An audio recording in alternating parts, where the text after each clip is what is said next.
Console games, but on a handheld, has always been something that amazed me, and also slightly disappointed me sometimes. And as a respectful DS kid myself, I was almost exclusively interested in the games on the TV, but in my hand.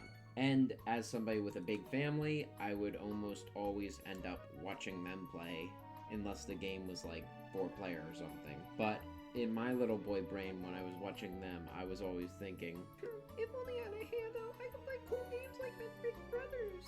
That would show those mother. Then I finally got a DS, and my world was mildly disappointed. I got Star Wars Battlefront Elite Squadron and Lego Star Wars, and Star Wars Battlefront Elite Squadron made me very angry. Because when I first looked at it, I was like, wow, it looks just like the PS2 one. Then it arrived, I ripped open the package, I put the cartridge in, and it played barely anything like the PS2 one. Although I did still have a lot of fun with the game, and I honestly don't know if it's because it's a good game or if it's because I am a nerd. It was very much a letdown, but Lego Star Wars felt exactly the same as the console version. Although they did have to change the cutscenes, and also the game looked pretty bad. Even as a kid, I was like, that don't look like no Lego. But in that moment, I found the true meaning of life. Playing a console game on a handheld instead of playing it on a TV on a console. It was so obvious. So let's get into the history of this. So from what I can tell, the 1980s Game & Watch is where it like really started with Donkey Kong, a full-blown arcade game, being put on a little calculator thingy. And although it was a pretty heavy downgrade from the NES and the arcade version, I mean, I don't have to say much about it. This version is visibly different from the NES and arcade versions. But with both Mario games, it's almost completely different from the original versions on the NES. In one, you're passing packages back and forth between Mario and Luigi until the packages go to the top, and in the other, you're just dodging by moving up and down.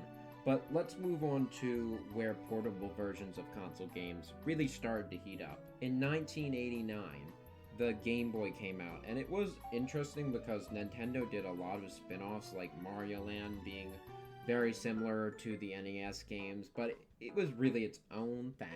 And you had Link's Awakening and Metroid Return of Samus, and although they did have ports like Dr. Mario, and the biggest third-party ports, in my opinion, was like Mega Man. They put all the Mega Man games on here, which was pretty awesome, although they're kind of a mishmash of like Mega Man on the NES.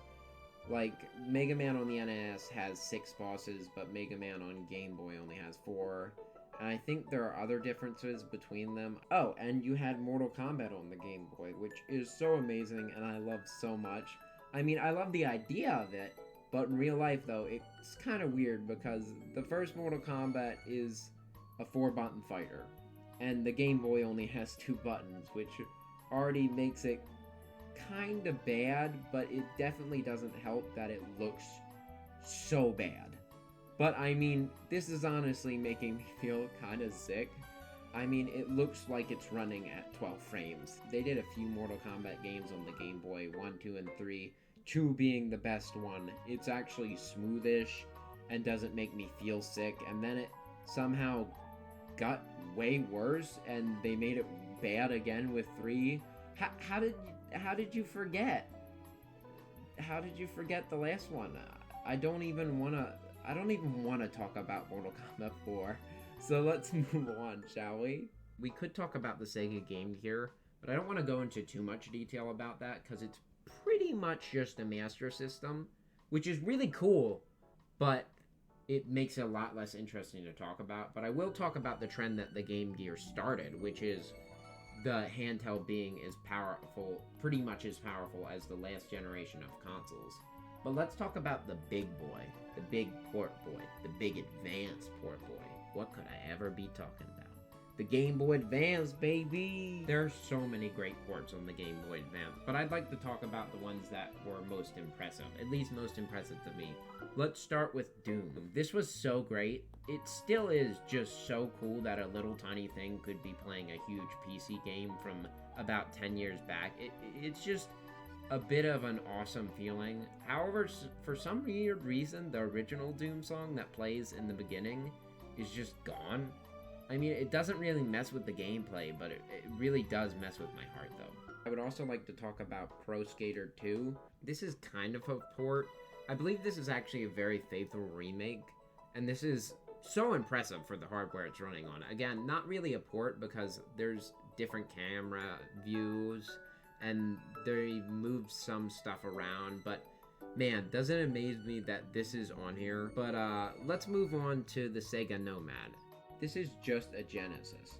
I mean, that's awesome, again, but I'm not going over all of the Genesis games. However, I will mention, I hear it has a bit of a blurry screen. I've never actually had one, but if it, I believe it does, which will affect your gameplay. So now we're up to the DS, the one I grew up with, and somehow only ended up with 4 games the entire time I had it. But you better believe I played those games until my hands hurt. Now the DS started off with a banger of a port, Mario 64. In your hand! This is actually a 3DS. I know you probably didn't notice that. This was a bit of an upgrade actually with the new character models and the new characters. However, the resolution does look a good bit worse. And you don't have a joystick, so you have to use a D-pad, which is wrong feeling. You can also use a pen, but am I the only one who hates that and is ridiculously scared of scratching their screen while applying any pressure to this? I mean, it could just be me, but I'm genuinely afraid of doing that. But the DS was full of ports. Some standout ones for me were Star Wars The Force Unleashed, which was awesome, but completely ruined itself, at least for me, due to the fact that it forces you to use touchscreen, which just makes it no fun to play. But another kind of cool one is Call of Duty. They didn't just put one on here, they put 5. There are 5 of them on here. They did these until 2010, but they are very different from the normal versions. Also, for most of them, you have to use the pen with the touchscreen, which is the definition of not feeling good. But I guess it kind of works. But let's talk about PlayStation's first handheld, the PSP. Now, PlayStation continued what Sega was doing with their portables, being very close to the power of the previous gen consoles, which means pretty much every PS2 game had a spin-off or ported. One of the cool ones was Jak and Daxter, which looks so much like the PS2 one. I mean, there's always going to be downgrades, but still though.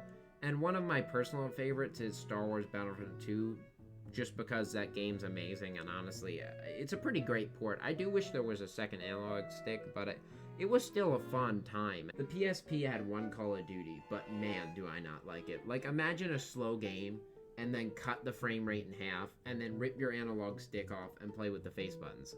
Oh, and also make it a bad game. The DS ports aren't great, but they're amazing in comparison. But let's talk about Star Wars The Force Unleashed on the PSP.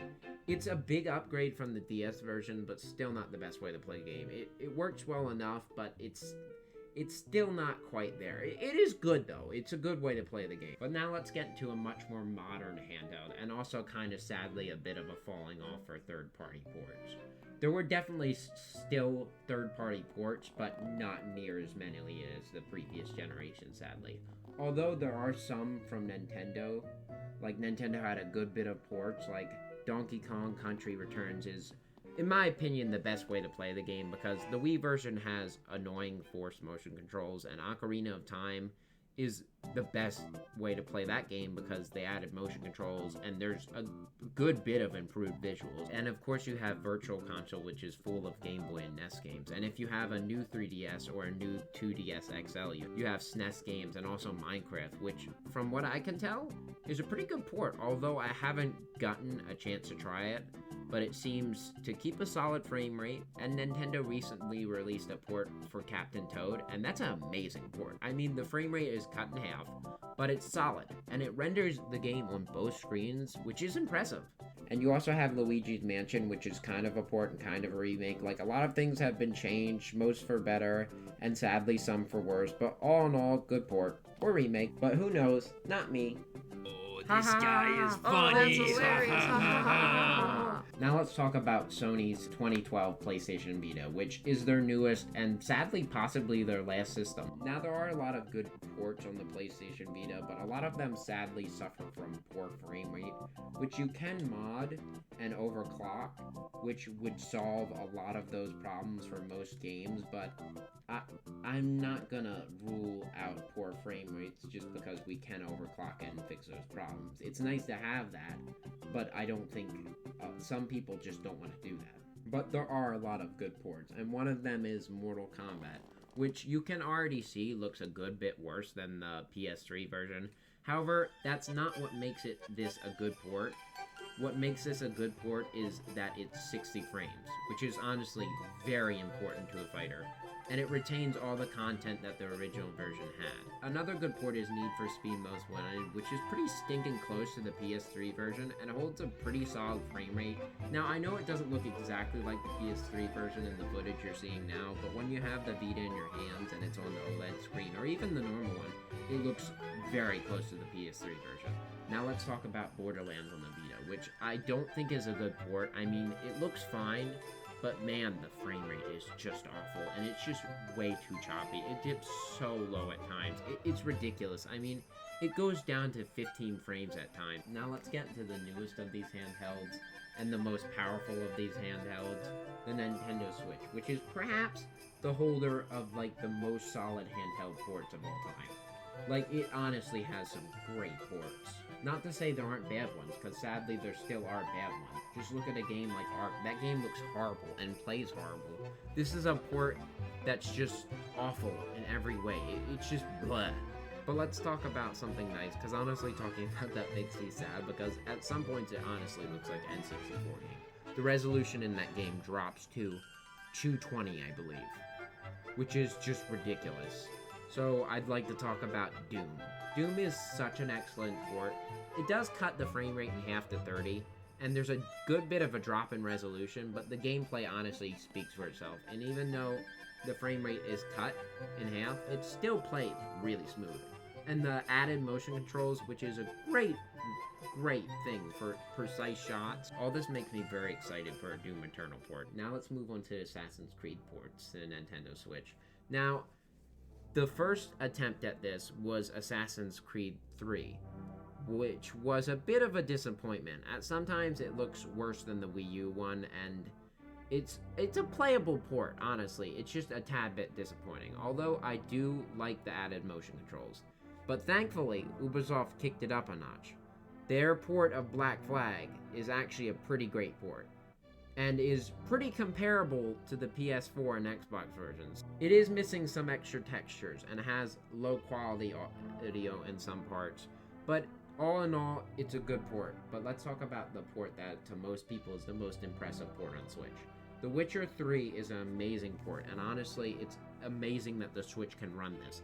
There are very noticeable visual downgrades from the other console versions, but it has a largely 30 frame rate, which is the same on the other consoles, and with the added sharpening filter, it truly is an excellent port. Now let's talk about my personal favorite looking port on the Switch. Hellblade is such a beautiful game, and it doesn't change with the Switch port. This game is so good looking in handheld. You'll notice differences if you compare them side by side, however, but it is still very graphically impressive. Now I could talk a bit about the Wii U ports to Switch, but honestly, a lot of them aren't very interesting. The only interesting ones are the ones that add a little bit of stuff, like Donkey Kong Tropical Freeze adds Funky Kong mode, which is an easier way to play the game for people who need and or want that. And it also has NES and SNES games, which is included with the online services, which is cool because there's a bunch of games on there. But the coolest thing about those games being on there is the added online function. Any game that has multiplayer on either the NES or the Super Nintendo have online multiplayer now. Like Mario Kart, that's online multiplayer now, which is honestly very cool. Well, that was honestly a lot longer of a video than I wanted it to be. But man, that was a bit of a pain to write, which means you have to like this video. It's law. Haha. Ooh, you gotta do it. Or if you don't want to, that's cool anyway. Bye! There was a man named Isaac, he was born real small. He really wanted to grow, but he couldn't grow tall. So he kept trying, he kept trying, but he never grew so tall at all. This man kept trying, he kept trying. He wouldn't give in to the world's oppression. So this man named Isaac kept trying to grow. He kept trying to grow so people would know he was there. People need to know how far